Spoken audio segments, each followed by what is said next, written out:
He lived a lonely life away from the world. But then the same world brutally murdered best friend of this alone man.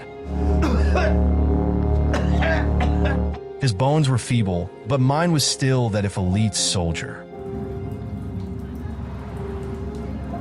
So, he perpetrated a revenge and wreaked the hell upon British Mafia.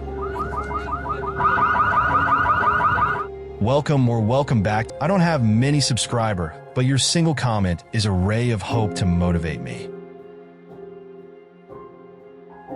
The movie kicks off with an older man, his hair gone gray with age, standing by a window, just looking out as if lost in thought. Meanwhile, outside, a bunch of troublemakers are causing chaos, messing up cars for no good reason. The owner of one of those cars comes out to check what's happening, but things quickly go south as the gang beats him to a pulp. The poor guy ends up in a pool of his own blood, lifeless. These thugs also hold up the crosswalk, making sure no one gets by for a while. It's a rough area where shady deals, trafficking, and robberies are just part of the scenery. The locals? They just keep to themselves, trying not to stir the pot. The old man watches all this horror unfold, but doesn't do anything. It's not that he doesn't care, but he's made a promise to his wife a long time ago. After hanging up his military uniform, he vowed to keep out of trouble and live a quiet, peaceful life. This man is Harry Brown, a former high-ranking officer in the Royal Marines. Now retired, he gets by on a small pension, living alone in an apartment near the rough neighborhood. His days are mostly spent visiting his wife in the hospital, where she's stuck in a semi-vegetative state. Even though she's barely responsive, Harry faithfully visits her every single day. Afterward, he heads to a nearby pub where he meets up with his old buddy, Leonard, for a drink and a game of chess. One night, Harry gets a call from the hospital. It's bad news. His wife's condition has taken a turn for the worse. Despite the pouring rain, Harry rushes out, heading to the hospital. However, he's too scared to take the usual path across the pedestrian crossing, fearing an encounter with those violent hooligans.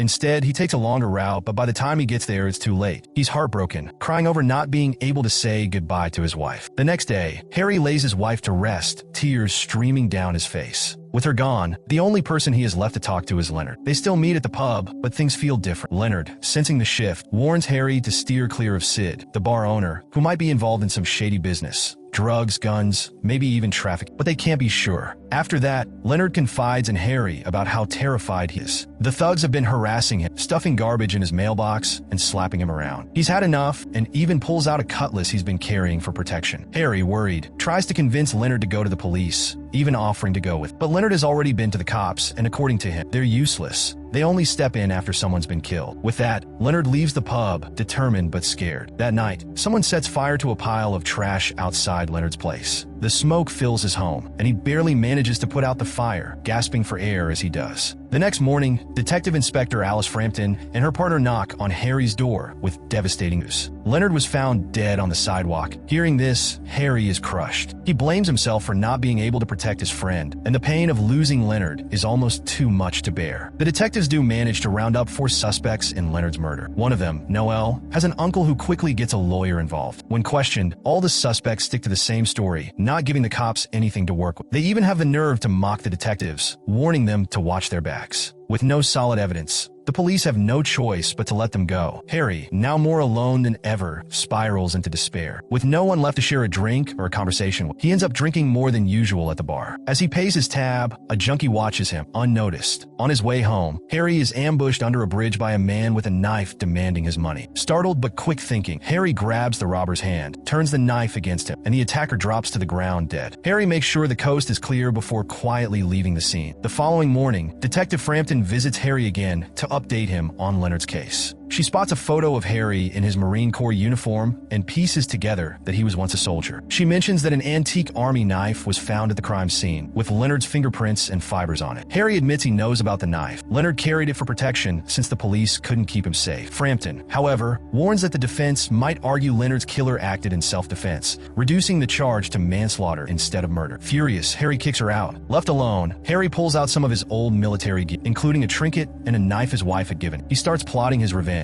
Late at night, he follows a drug addict to a sketchy house. Pretending he's interested in buying a gun to shoot pigeons, Harry is led inside. The place is a dump, overrun with weeds and filled with junkies. A woman, clearly strung out on drugs, is slumped on a couch, and a video of her being assaulted plays on the TV. Enraged, Harry quietly loads his gun and, without hesitation, attacks the criminals, taking them down with both the knife and the gun. After the bloody confrontation, Harry rescues the woman. He finds a barrel of gasoline, sets the entire building on fire, and drives the woman to the hospital, slipping some money into her clothes before leaving. He speeds off, honking his horn, vanishing into the night. Later on, the woman receives medical attention, and as the paramedics treat her, they find a wad of cash stuffed in her clothes. Detective Frampton and her partner show up at the hospital. The woman starts to sense something's off. No regular criminal would shoot someone and then rush them to the hospital. Meanwhile, Harry heads to a church, empties his bag into the donation box, and then visits the cemetery to say goodbye to his family. With his farewells done, Harry is ready to put his revenge plan into action. Late at night, Harry keeps a close eye on the thugs hanging out below his window. Finally, a chance comes along for him. After making his move, he drags one of the thugs upstairs to get some answers out of it. Harry grabs a leather pipe and starts yelling, pressing the thug to spill what he knows. The thug eventually cracks and starts talking. He claims that Leonard had gone after them with a cutlass that night, but they overpowered him. According to the thug, a guy named Noel used Leonard's own army knife to kill him. The thug then hands over a video he recorded, showing them stabbing Leonard and then desecrating his body. The way Leonard was treated enrages Harry. He chains up the thug and drags him to the sidewalk like a dog. Meanwhile, Noel and another thug get caught in a brutal situation. During a shootout, the thug Harry chained up is accidentally killed by his terrified buddies. Not long after that, Harry takes down another thug. However, Noel manages to escape. Harry tries to keep up but soon runs out of steam, collapsing from his emphysema. Before passing out, he tosses his gun into the river. Eventually, he's found and rushed to the hospital. Frampton comes to the hospital to check on him. The doctor mentions that Harry is having trouble breathing and isn't in any shape to answer questions. But Frampton notices a faint smell of gunpowder on his jacket. She starts connecting the dots, suspecting that the murders of the two boys are tied to Leonard's death and that Harry might be involved. She heads back to the station and shares her suspicions with the chief, asking to have Harry's clothes tested for gunpowder. The chief, however, dismisses the idea, doubting that an old man like Harry could have pulled off a series of murders. Plus, with the city being rocked by riots, the chief has no time for Frampton's theories and even tells her to drop Leonard's case altogether. As the riots in the city intensify, the police are struggling to maintain control. Protesters are hurling rocks and gasoline bombs, vandalizing and setting cars on fire. The cops, on the other hand, are taking a more passive approach, forming a line with their shields to hold the crowd back. Meanwhile, Harry wakes up in his hospital bed, groggily coming to his senses, and makes a quick escape from the hospital. Determined to finish what he started, Frampton, on the other hand, discovers that Harry has left the hospital without permission. She's convinced he's going after Noel, so she and her partner, Highcock, race to the riot zone. As they enter the chaotic neighborhood, they're ambushed, leading to a serious car accident. Highcock gets hit in the head, sustaining a serious injury, and both detectives find themselves trapped inside the wreck. Just in time, Harry shows up, rescues them, and then makes his way to Sid's bar. When Sid sees them, he says he'll call an ambulance and quickly walks away. Inside the bar, Frampton spots a gun tucked into Harry's belt, confirming her suspicions. Harry, realizing she's onto him, admits that these thugs have turned killing into a game, and he's not going to stand by and let it continue. However, Frampton warns him that if he goes after Noel, Sid will kill him, revealing that Sid is Noel's uncle. This revelation catches Harry off guard. It seems Leonard was right all along. Sid has been nothing but trouble. Later, Harry confronts Sid with a gun, only to be surprised when he finds Noel hiding. Sid tries to play it cool, claiming that Noel didn't kill Leonard, but Harry isn't buying it. He hands Sid a phone with a video of Leonard's murder, showing the thugs killing him and recording the whole thing on Noel's phone. As Harry starts to feel lightheaded, Sid pretends to be concerned and takes Harry's gun. But the act doesn't last long. Sid quickly changes his tune and punches Harry in the stomach. Hearing the commotion outside, Frampton immediately calls for backup. Just then, Noel sneaks up and attacks her. Sid drags Harry into another room and starts beating him up too. Afterward, Sid scolds Noel for filming the murder and decides to dump the detectives and Harry in the street, making it look like they were killed in the riot. But first, they need to finish them off. Sid covers Highcock's nose and mouth, suffocating. Noel then tries to do the same to Frampton. Fortunately, Harry regains consciousness, pulls a gun from his sock, and shoots Noel, who falls dead. Realizing what's happening, Sid shoots Harry in the shoulder and then approaches him, raising his gun to finish him off. But Harry, undeterred, dares him to take the shot. Just as Sid is about to pull the trigger, he notices two red dots appear on his chest. Before he can react, snipers take him out. In the aftermath, we learn that the police have successfully dismantled the drug cartel and wiped out the criminal elements plaguing the city. During a press conference,